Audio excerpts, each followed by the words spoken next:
Hello students, good morning. In second chapter we are learning about stock exchanges. We already learned BSE and NSE, Bombay Stock Exchange and National Stock Exchange.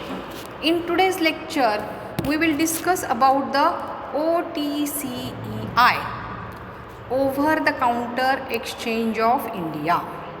काय आहे? The Over the Counter Exchange of India is an electronic stock exchange based in the India that consists of small and medium sized firms aiming to gain access to overseas capital markets. बघा काय आहे की हे electronic stock exchange आहे. कुठलं आहे? इंडियामधलंच आहे, कारण त्याच्यामध्ये इंडिया आहेच आहे नाव, over the counter exchange of India.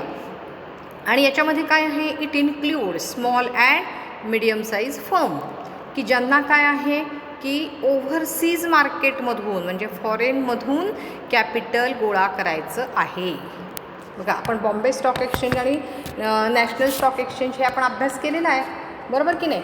मग आता काय आहे की हे जे आहे over the counter exchange of India, हे काय आहे?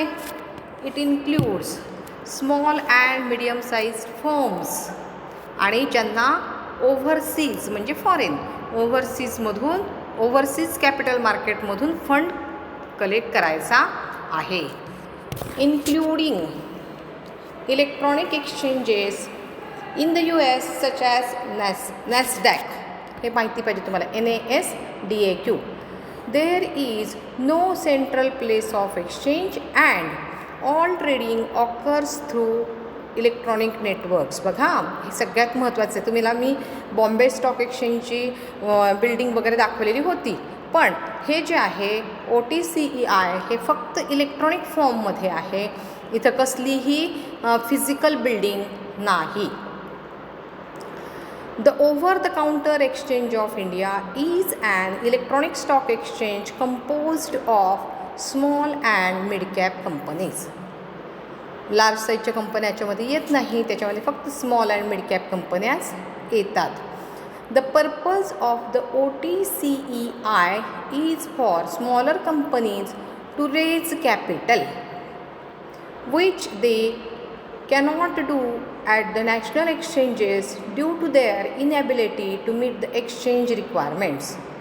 आता मेन ऑब्जेक्टिव्ह काय आहे, मेन पर्पज काय आहे OCTIचा? तर ज्या काही स्मॉलर कंपन्या आहेत या कंपन्या नॅशनल एक्सचेंजमधून त्यांची जी एक्सचेंज रिक्वायरमेंट आहे, त्यांना जे फॉरेन एक्सचेंज पाहिजे त्याची रिक्वायरमेंट फुलफिल करू शकत नाहीत, म्हणून त्या काय करत आहेत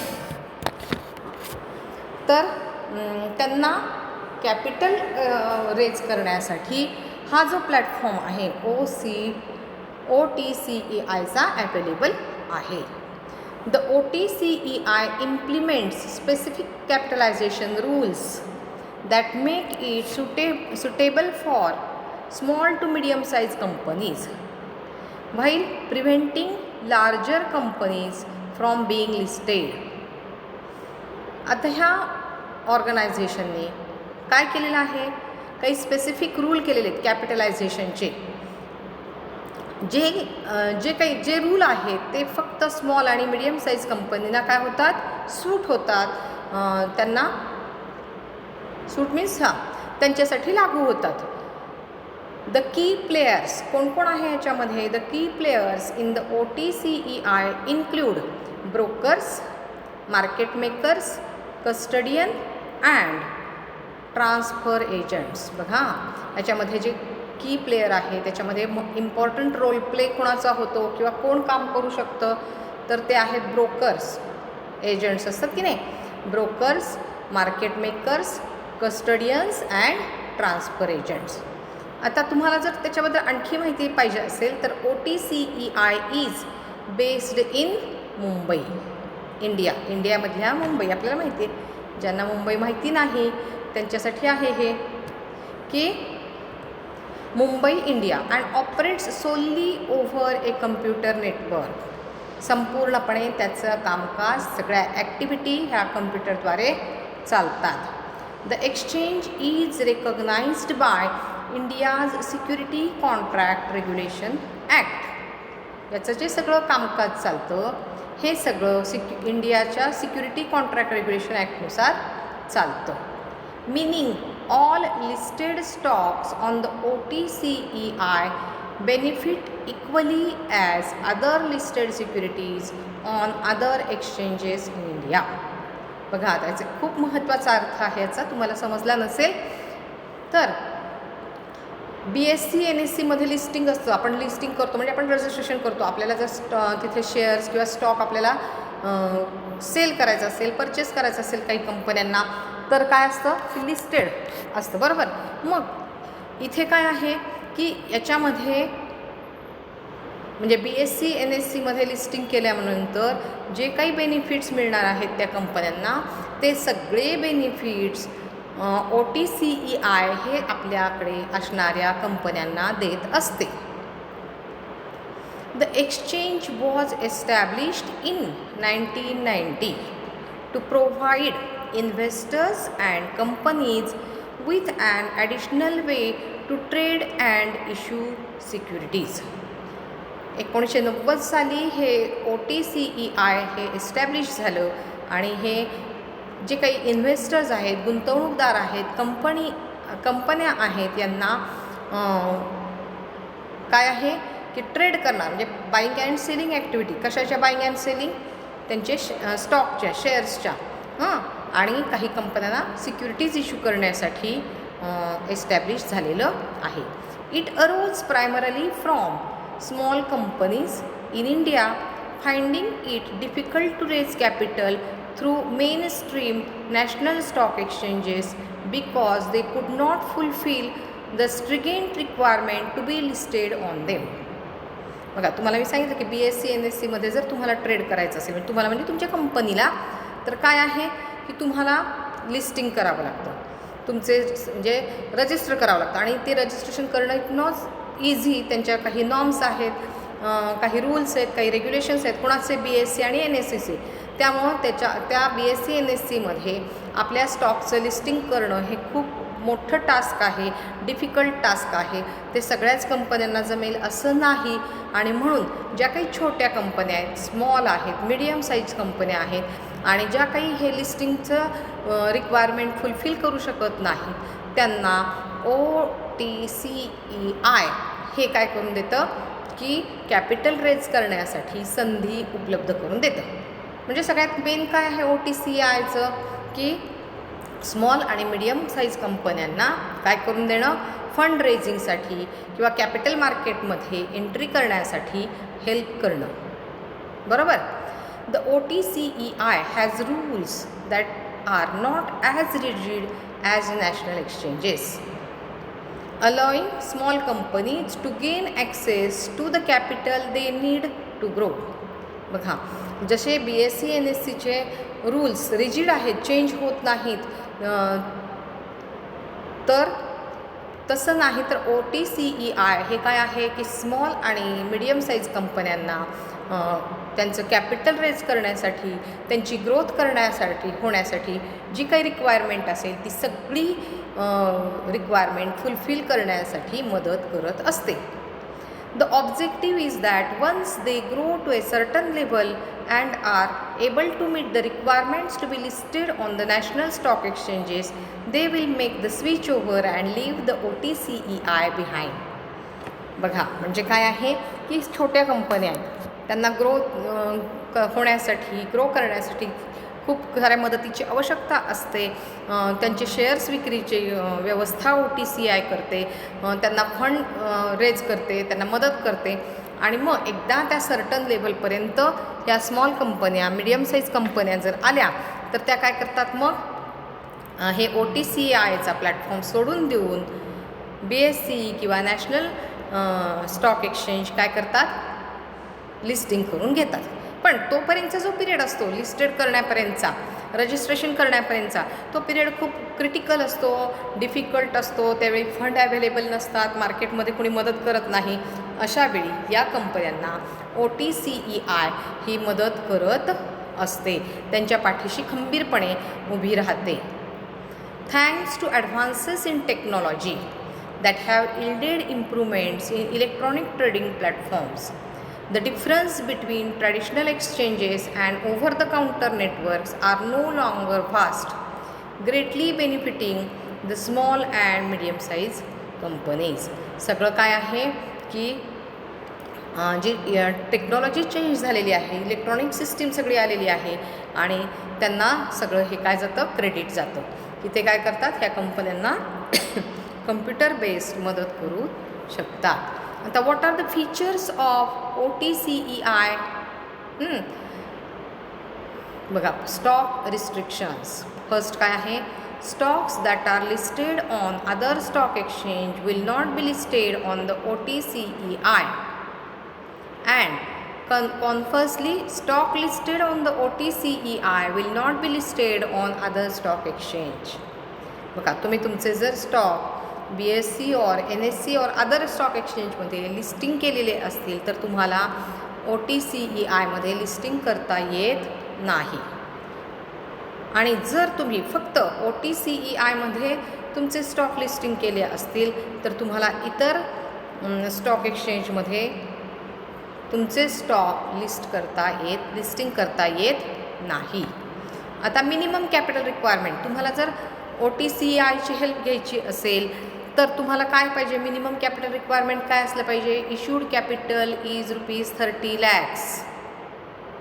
बरोबर, किती आहे, 30 lakhs रुपीजचं तुमचं कॅपिटल असलं पाहिजे. इश्यूड, ऑथराईज असू दे 1 कोटी म्हणजे 1 करोड 2 करोड काय असेल ते, पण इश्यूड किती असलं पाहिजे, 30 lakhs. म्हणजेच काय आहे, आता हे $40,000 चेंज होत राहतं, त्यामुळे मी ते तुम्हाला सांगत नाही. Then next, large company restrictions. Companies with issued equity capital of more than 25 crore rupees are not allowed to be listed. बघा, जसं मिनिमम आहे 30 lakhs तसं मॅक्झिमम किती आहे, अप टू 25 crores तुमचं जर कॅपिटल असेल तर तुम्ही काय करू शकता, इथे OTCEI लिस्टिंग करू शकता. Member base capital requirement.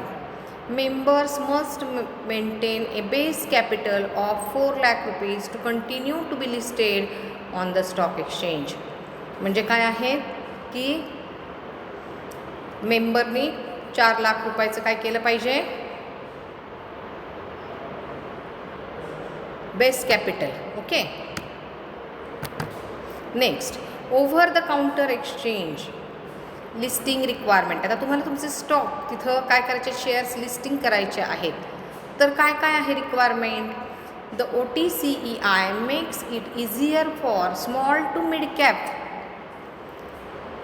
size companies to be listed, although there are still some requirements that companies must meet before being allowed to be listed.